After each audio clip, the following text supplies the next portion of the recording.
انت عارف انا بفكر في ايه دلوقتي؟ لا، ما انتش عارف. بس انا عارف انت بتفكر في ايه. انا عارف دلوقتي انت مشغول بايه. طب اقول لك على حاجه.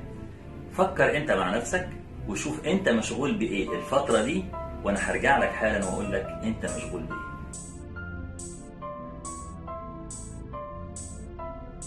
انت مشغول بحاجه من ثلاثه: اما حاجه حصلت في الماضي وبتفكر فيها ومشغول بيها، ممكن تكون ندمان عليها، ممكن تكون زعلان منها، ممكن تكون بتعاتب نفسك عليها، او انك مشغول بحاجه في المستقبل، حاجه انت مقدم عليها بتفكر فيها، خايف منها، متشوق ليها ومستنيها. المهم ان حاجه في المستقبل او السوشيال ميديا. يعني انت بتفكر في واحده من الثلاثه دول. هتقول لي عرفت ازاي؟ هقول لك لان هي دي مشكله كبيره جدا يا جماعه، بيتعرض لها كثير من الناس، مش عايز اقول كل الناس. مشكله التشتت الذهني،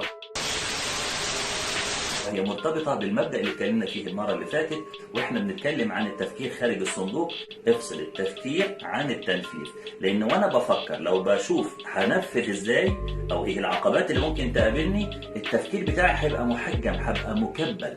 ولكن لما افصل التفكير عن التنفيذ هفكر بطلاقة، هفكر برحابة. واحد يقول لي بس ما ينفعش، لازم ابقى عارف ايه العقبات اللي ممكن تقابلني عشان استعد لها. تمام، انا هفكر في العقبات بس بعد شوية. انا دلوقتي بفكر بس في الإبداع، بفكر بس خارج الصندوق، أفكار إبداعية، أفكار جديدة، وبالتالي لازم أفصل التفكير عن التنفيذ.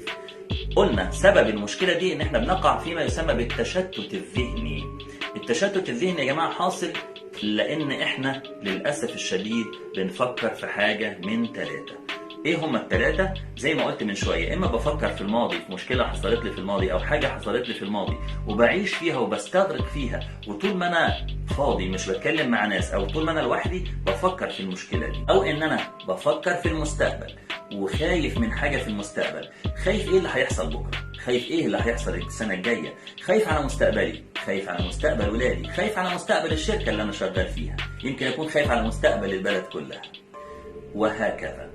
واحد ثالث عايش في السوشيال ميديا، بيدخل على اليوتيوب، يخلص فيديو يدخل لفيديو، يخلص فيديو يدخل للي بعده، يطلع من اليوتيوب على الفيسبوك، يكتب بوست ويشيره، وبعدين يستنى التعليقات اللي بتيجي عليه، يشوف الحاجات اللي جايه له، الحاجات اللي الناس نشرتها على السوشيال ميديا النهارده، وايه اشهر الحاجات وايه الترندات بتاعت النهارده. يخلص الفيسبوك يدخل على تيك توك، ومن تيك توك للايكي، وهكذا.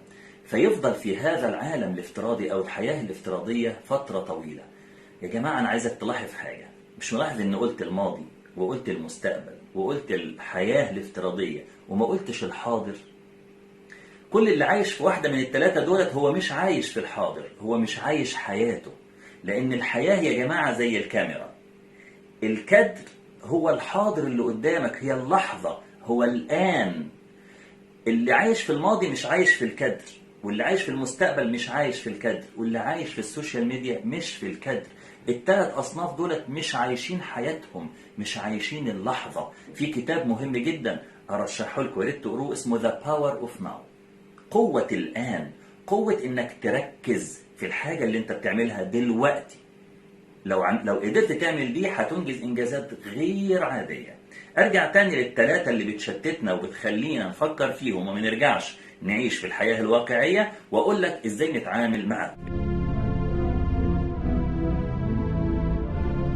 بالنسبة للماضي، أنا علاقتي بالماضي يا جماعة عادي جدا. أنا أفكر في الماضي وأشوف الحاجات اللي أنا أخفقت فيها وأخد منها الخبرة والتجربة، وارجع للحاضر أطبق فيه الخبرات اللي أنا رجعت بيها من الماضي وأعيش حياتي، أعيش اللحظة. The power of now.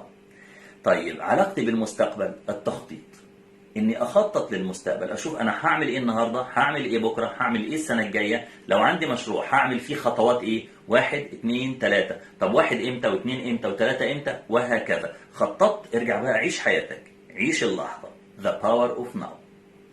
السوشيال ميديا، لازم ادخل السوشيال ميديا يا جماعه واعرف ايه الحاجات اللي على اليوتيوب الجديده، ايه اللي منتشر على السوشيال ميديا النهارده، ايه الحاجات اللي انا نشرتها ومين اللي شافها ومين اللي رد عليها، و كل ده مهم ومنطقي جدا. بس اقعد فيه نص ساعه، اقعد فيه ساعه، وارجع اعيش حياتي الطبيعيه مع بابا وماما، مع اخواتي، في شغلي، في الشارع، في النادي، في القهوه، في أي مكان أخرج أعيش حياتي الحقيقية مع الأشخاص الحقيقيين. يبقى أنا مش معترض على الماضي ولا المستقبل ولا السوشيال ميديا، ولكن كل حاجة فيهم لها دور ولها وقت معين. اعمل الدور ده وارجع تاني عيش في الحاضر. لو قدرت تعيش في الحاضر وتفكر كويس جدا وتركز كويس جدا، هتقدر توصل لفصل التفكير عن التنفيذ، وساعتها هتفكر خارج الصندوق.